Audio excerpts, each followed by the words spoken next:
आज हम बात करते हैं मोर और सांप के बारे में कि इस दोनों को जन्नत से क्यों निकाला।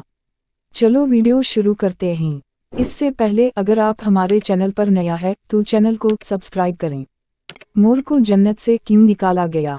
मोर जितना अब खूबसूरत है, इससे कई ज्यादा जन्नत में खूबसूरत था।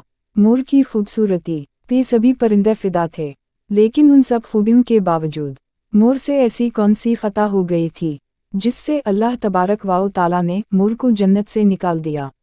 अल्लाह तबारक व तआला ने जब हज़रत आदम अलैहिस्सलाम और अम्मू हवा को पैदा फरमाया, इसके बाद उनको जन्नत में भेज दिया। वो दोनों जन्नत में बहुत ही पुरसुकून रहते थे, बहुत ही लजीजा मेवे फल खाया करते थे। लेकिन एक अनाज जिसको खाने से अल्लाह पाक ने उन्हें मना फरमाया और वो अनाज गंदुम था।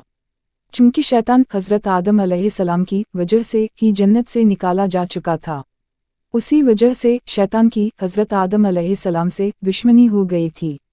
शैतान ये चाहता था कि वो किसी भी तरह हज़रत आदम अलैहिस्सलाम को जन्नत से निकाल दे और साथ में अम्मा हवा को भी जन्नत से निकाल दे।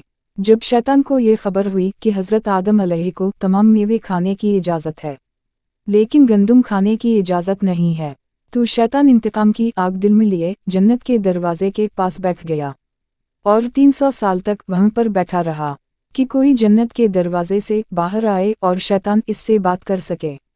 एक दिन अचानक से मोर जन्नत से बाहर आ गया। शैतान इसको देखते ही बहुत खुश हो गया। शैतान ने पूछा, ए खूबसूरत परिंदे, तुम कौन हो?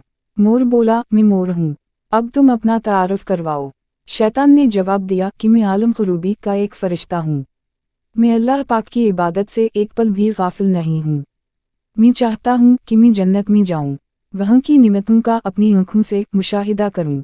शैतान मोर से कहने लगा कि तुम मुझे जन्नत का ये अंदर ले जाओ, मैं तुम्हें 3 ऐसी बातें बताऊँगा जिससे तुम्हें अबदी ज़िंदगी हासिल हो जाएगी, तुम्हें बुढ़ापा और बीमारी नहीं आएगी, तुम हमेशा जन्नत में ही रहोगे। शैतान की ये बातें सुनकर लालच में आकर मोर ने कहा कि मुझ में तो इतनी ताकत नहीं है कि मैं तुम्हें जन्नत के अंदर ले जाऊं, लेकिन एक सांप मेरा दोस्त है, वो शायद तुम्हारी मदद सके। ये कहकर मोर सांप के पास आया, उसको सारी बात बताई। सांप भी शैतान की बातों से बहुत खुश हो गया। फिर शैतान को अपने मुंह में छुपा के जन्नत में दाखिल हो गया और यूं शैतान अपनी चाल में कामयाब हो गया। जन्नत के तमाम निगहबानों को ये मालूम था कि शैतान ये चाल चल रहा है और जन्नत में दाखिल हो चुका है। फरिश्ते शैतान को जन्नत से निकालने लगे। तभी अल्लाह पाक का हुक्म हुआ कि इसको अभी तक जन्नत में ही रहने दिया जाए। वो फरिश्ते अल्लाह तबारक व तआला के हुक्म से रुक गए। शायद ये हज़रत आदम अलैहिस्सलाम का इम्तिहान था। शैतान हज़रत आदम अलैहिस्सलाम के पास और अम्मू हवा के पास जाकर अपनी मोहब्बत का इजहार करने लगा। वो दोनों ही शैतान को पहचान ना सके, क्योंकि माजी के मुकाबले में शैतान की शक्ल तब्दील हो चुकी थी। शैतान कहने लगा कि मैं चाहता हूँ कि आप दोनों हमेशा जन्नत में उसी तरह ज़िंदगी गुजारें, हमेशा खुश रहें। हज़रत आदम अलैहिस्सलाम इसकी बात बहुत गौर से सुनने लगे। शैतान ने कहा, अगर आप मेरी बात मान जाएं तो आपको जन्नत की और भी तमाम सहूलतें मिलेंगी। हज़रत आदम अलैहिस्सलाम शैतान के बहकावे में आकर कहने लगे कि ये किस तरह मुमकिन है। शैतान कहने लगा, एक गंदुम का दाना अगर आप दोनों चख लें तो आपको अबदी हया हासिल हो जाएगी और आप जन्नत में ही रहेंगे।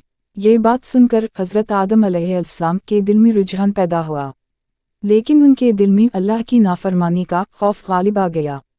जबकि अम्मू हवा शैतान की बातों में आ गई, जिस पर अम्मू हवा ने हज़रत आदम अलैहिस्सलाम को राज़ी कर लिया। फिर इसके बाद इन दोनों ने इस गंदुम के दाने को चख लिया। जैसे ही गंदुम का दाना उनके अंदर गया तो दोनों के सत्तर वाज़ेह हो गए, जिसके बाद दोनों अपने अपने सत्तर छुपाने लगे और खौफ़े खुदा से कांपने लगे। उसी दौरान अल्लाह तबारक व तआला ने फरिश्तों को ये हुक्म दिया कि हज़रत आदम अलैहिस्सलाम और अम्मू हवा दोनों को ज़मीन पर उतार दो। हज़रत आदम अलैहिस्सलाम को श्रीलंका के करीब नीचे ज़मीन पे भेज दिया, जबकि अम्मू हवा को जदा की सर ज़मीन पर उतारा गया। जिन खूबसूरत पैरों से चलकर मोर शैतान को जन्नत के अंदर लेकर आया था, सांप जो अपने मुंह में शैतान को छुपा कर लाया था, इसके मुंह की खूबसूरत खुशबू को छीनकर इसमें जहर डाल दिया गया। फिर मोर के साथ साथ सांप को भी जन्नत से निकाल दिया गया।